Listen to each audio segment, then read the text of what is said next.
doğudayım.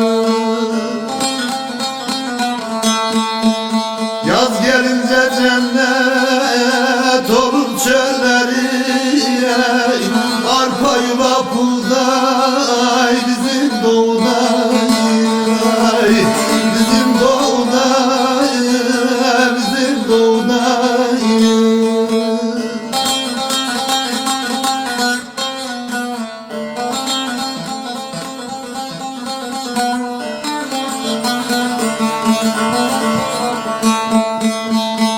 Taşlandı duvarı, çamurdan sıvay, kurmuşlar böylece sıcak bir yuvayı. İster uzaya git, istersin aya, yine kara köten bizim doğudayım. Oy bizim doğuda, bizim doğudayım.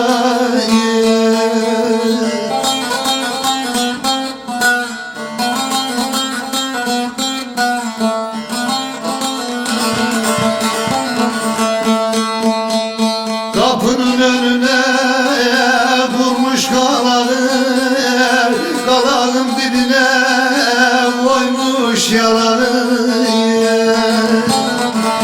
Tendirin üstüne asmış çanağı, tetan teze yapma bizim doğudayım. Oy bizim doğudayım, bizim doğudayım.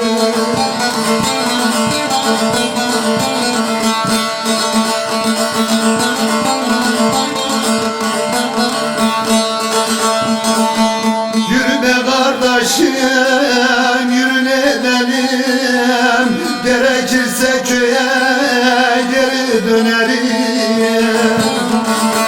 İnan kardeş köyde çoban giderim, kırdı çarık desem bizim doğuda.